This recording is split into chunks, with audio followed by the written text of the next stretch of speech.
우리 사랑하는 성도님들, 앞에 사진을 한번 보십시오. 무슨 사진인가요? 네, 바다 사진입니다. 사진을 보니 어떤 생각이 드십니까? 여름에 바닷가에 놀러 갔던 추억, 시원한 수평선, 낚시, 아니면 바다가 좀 회색빛깔 뿌연데 우리나라 바다인가? 등등 여러 생각이 나실 텐데요. 맞습니다. 저 사진은 우리나라 서해바다의 사진입니다. 서해바다라고 하니 또 뭐가 떠오르시나요? 인천 앞바다의 싱싱한 회, 대부도 칼국수, 아니면 밀물 썰물로 만들어지는 갯벌에서 잡았던 조개의 추억 등등 각자의 생각나는 추억들이 있으실 것 같은데요. 저는 어떨까요? 저는요, 저 수평선 너머에 있는 지금도 바다를 지키고 있을 해군 함정들이 보입니다. 에이, 목사님, 그건 좀 오바입니다. 맨날 설교 때 해군 이야기 하시고 또 그러시네 하실 수도 있는데요. 저는 해군의 아들로 유치원 초등학교 때부터 엄마에게 엄마, 아빠 또 출동 갔어? 했었습니다. 요즘은 저희 딸이 아빠 교회 갔어? 이럽니다. 아버지가 한번 서해 출동 나가시면 짧으면 한 달씩, 길면 3개월씩 못 들어오셨거든요. 태풍이 불던 무서운 여름밤에는 엄마와 부둥켜 안고 아빠 보고 싶다, 아빠 언제 와? 했던 적도 있었더랬습니다.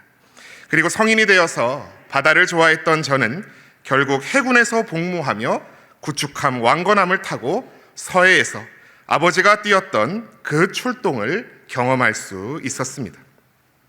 해군에는 해군만의 군가가 있고요. 그중 제가 제일 좋아했던 브라보 해군이라는 멋진 노래가 있는데요. 제가 한 소절 불러보겠습니다. 내 얼굴이 검다고 깔보지 마라. 이래 배도 바다에선 멋진 사나이. 커다란 군함 타고 한 달 30일 넘실대는 파도에 청춘을 바쳤다. 야야야. 후렴도 있지만 여기까지 하겠습니다. 박수를 받고자 부른 것은 아닙니다. 방금 그 스쳐 지나간 가사 그대로 커다란 군함 타고 한 번 출동하면 한 달 30일, 길면 40일씩 넘실대는 파도에 온몸을 맡겼습니다. 그러면서 그냥 2년 무사히 잘 버티기만 해야지 했던 군생활 가운데 천안함 사건도 겪고 연평도 포격 사건도 겪으며 우리나라의 평화는 그냥 아무것도 하지 않고 얻어지는 것이 결코 아니었구나라는 사실을 절실히 깨닫게 되었습니다.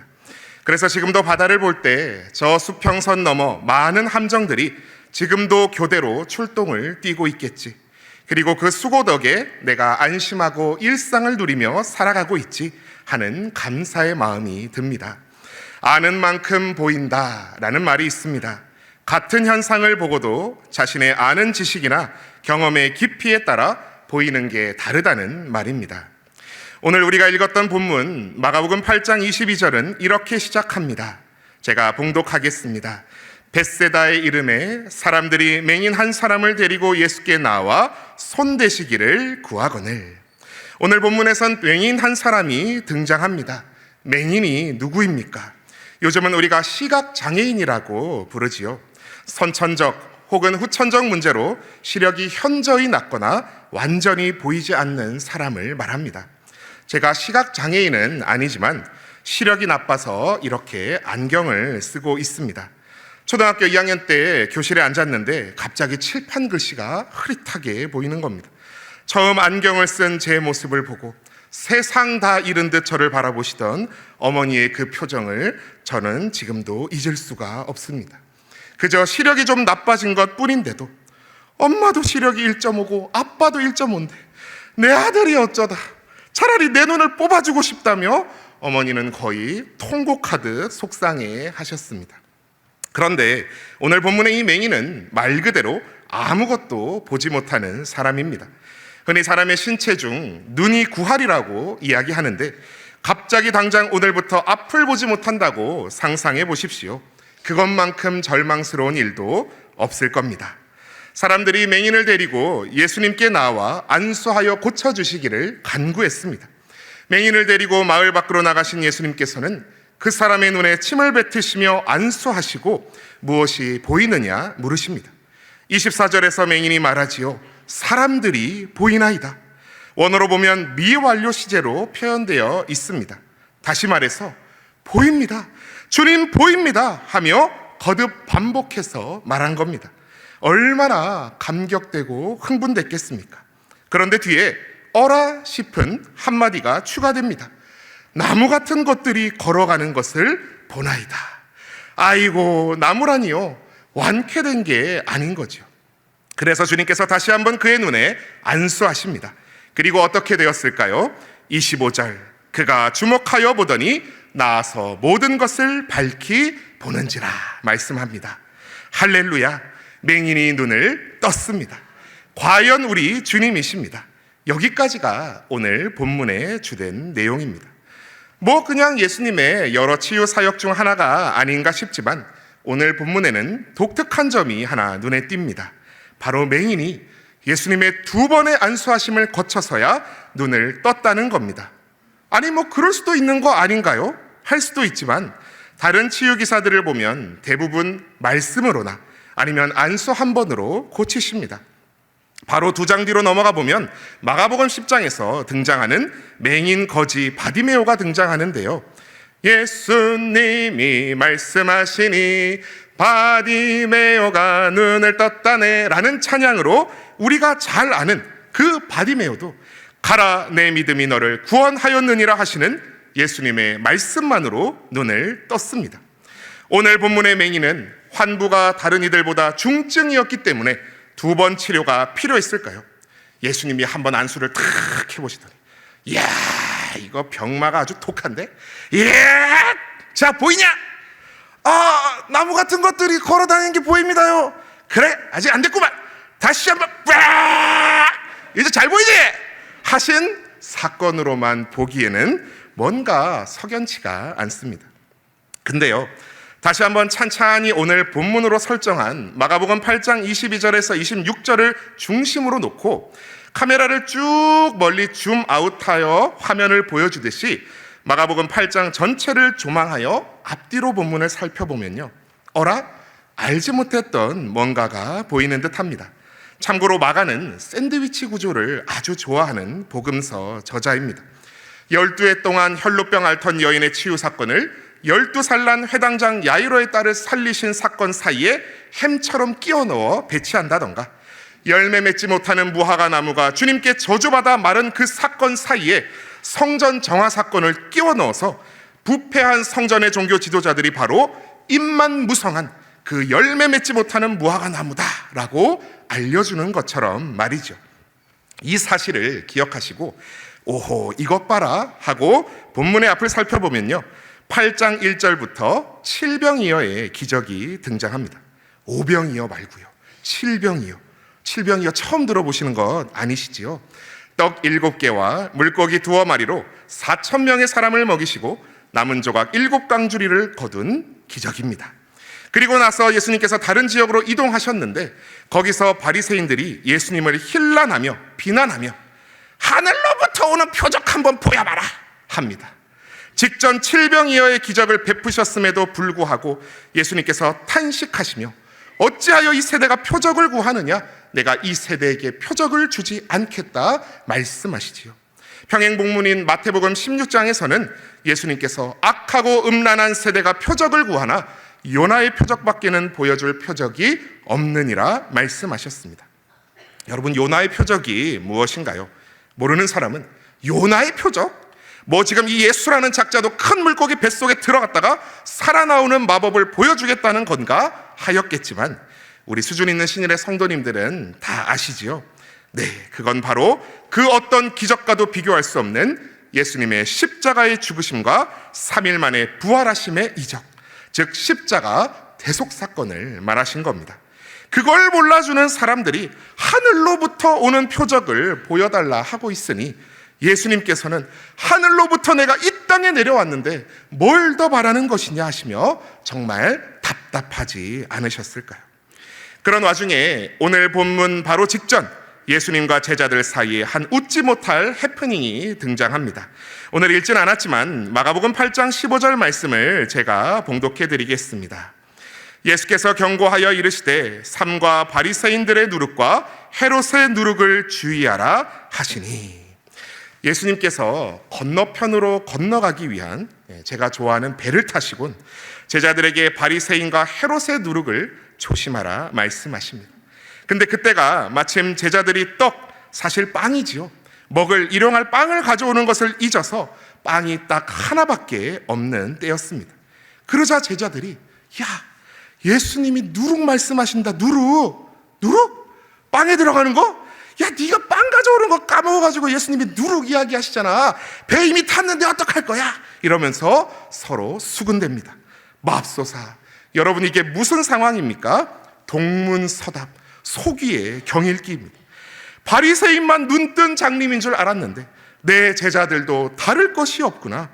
예수님께서 바리새인들과 헤롯의 잘못된 율법주의, 세속주의와 불신앙에 물들지 말라고 말씀하고 계신 건데, 야, 빵이 없어서 그러시나 봐, 이러고 있으니 모르긴 몰라도 또 예수님께서 가슴을 턱턱 치셨을 겁니다. 저희 아내가요, 가끔 저를 답답해합니다. 제가 집중하고 있다 보면 도무지 말을 한 번에 알아먹지를 못한답니다. 여보, 그것 좀 들고 와주세요 하면 제가 뭐 먹는다고? 하며 나오는 시기지요. 저는 오늘 감히 확신합니다.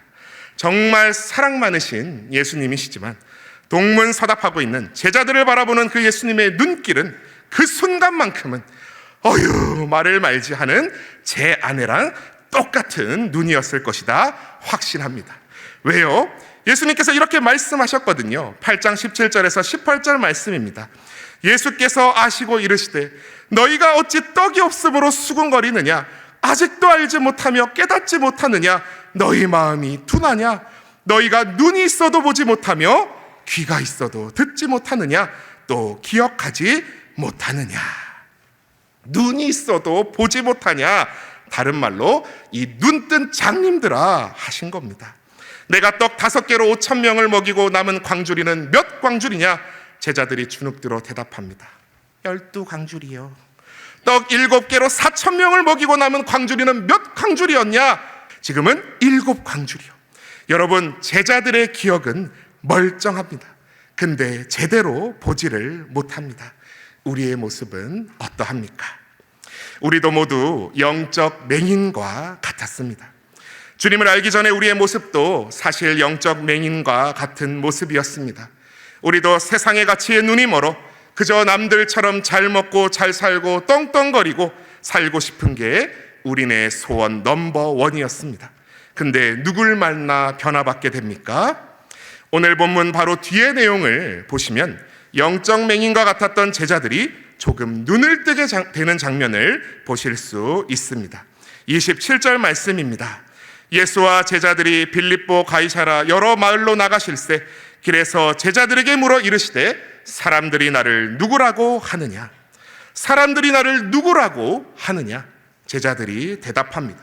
세례 요한이라 하고요, 더러는 엘리야, 더러는 선지자 중에 하나라고 하나이다.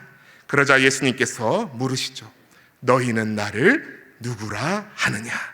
그때 잘 아시지요? 누가 대답합니까? 네, 베드로가 주는 그리스도 신이다. 평행 본문인 마태복음 16장 16절에서는 더 구체적으로 주는 그리스도시요 살아계신 하나님의 아들이시니이다 대답하죠. 야, 베드로, 너 뭐가 좀 보이는구나. 베드로, 너가 복이 있다. 이걸 너한테 알게 하신 분은 하늘에 계신 아버지시다 라고 예수님께서도 감탄하셨습니다. 그리고요, 그때서야 주님께서 고난을 받고 죽임을 당하고 사흘 만에 살아나야 할 것을 비로소 제자들에게 가르치십니다. 그러자 베드로가 뭐라고 합니까? 예수님을 붙들고 항변하지요. 그리 마십시오. 그런 일은 일어나서는 안 됩니다 말합니다.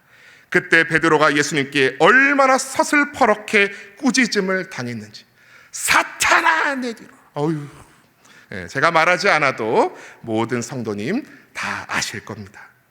예수님 곁에서 그렇게 말씀으로 기적으로 은혜로 부음받고 가르침 받았으나 아직도 다 눈을 뜨지 못한 베드로를 비롯한 제자들, 한 번의 안수로도 완전히 보지 못했던 본문의 맹인의 모습이 생각나 겹쳐 보이신다면 네, 맞습니다.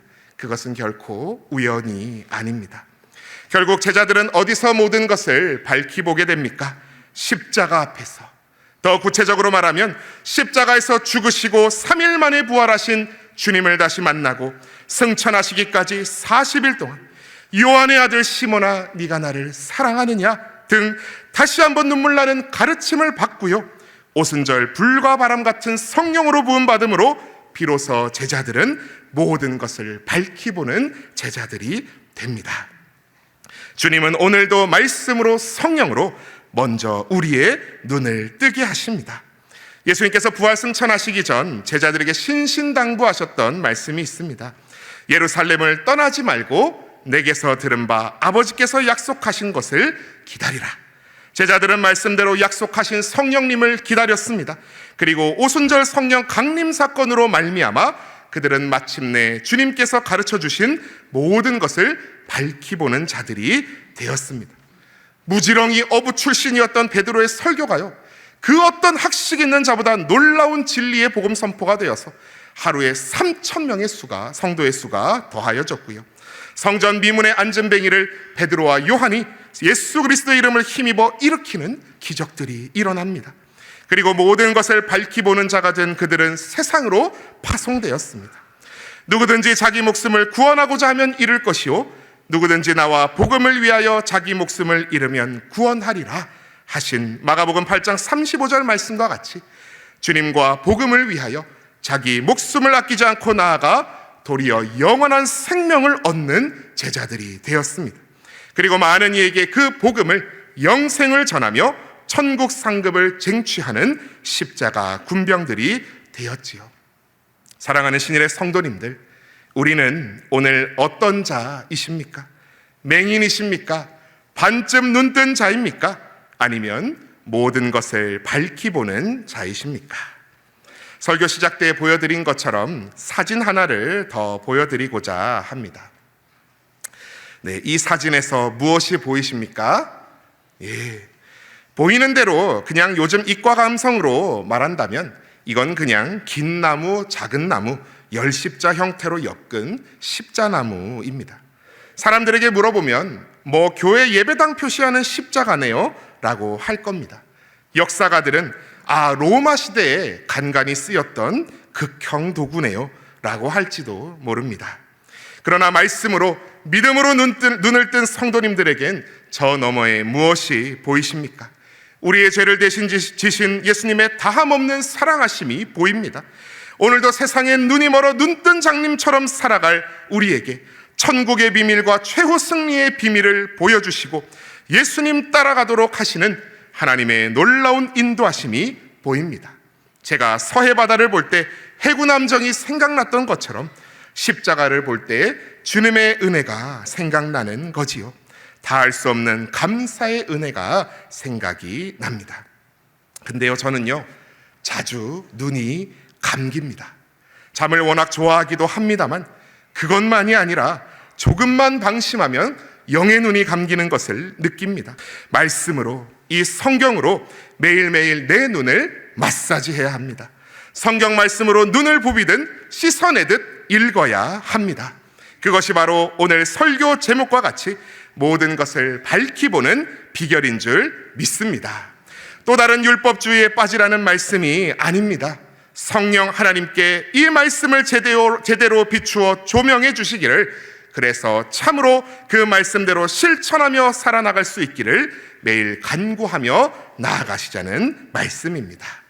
말씀으로 성령 하나님의 도우심으로 모든 것을 밝히보며 살아가는 성도가 됩시다. 2018년쯤에 한국에서도 출간되었던 세계적인 베스트셀러였던 로버트 풀검의 책이 한 권 있습니다. 책 제목이 인상적입니다. 내가 정말 알아야 할 모든 것은 유치원에서 배웠다. 정말 우리가 살아가는데 가장 기본적인 것들은 어쩌면 사실 유치원에서, 교회 학교에서 다 배웠습니다. 꼭 대학원 나와야 바르게 사는 것 아니지요. 유치원에서 가르쳐 줍니다. 기다릴 때 정직하게 줄 서세요. 다른 친구 때리지 마세요. 아프게 하지 마세요. 내 거 아니면 가져가지 마세요. 다 배우셨지요? 교회 학교에서도 배웁니다. 어제 아동이부 성경학교에서도 알려주시더라고요. 세상 무엇보다 하나님이 먼저입니다. 하나님을 사랑하세요. 이웃을 내 몸과 같이 사랑하세요. 남의 것을 빼앗지 마세요. 거짓말하지 마세요. 그런데 어른이라는, 성도라는 우리는 혹 다 알면서도 진리의 눈을 질끈 감고 있지는 않은지요. 저도 이제 올해 만으로도 부록의 나이가 되었습니다. 어르신들 보시기에는 아이고 아직 좋을 때다 하실 수도 있겠는데요. 부록의 나이라지만 세상 유혹에 전혀 초연하지 못한 것 같습니다. 아직도 한참 멀었습니다.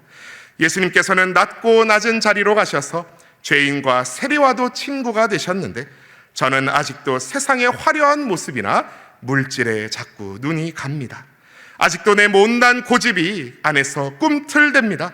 제 아집 때문에 지인과 크게 언성을 높이며 다투기도 합니다. 설교를 준비하면서 기존에 제가 잘 알고 있다고 생각한 주님의 말씀들을 다시 한번 묵상해 보았습니다.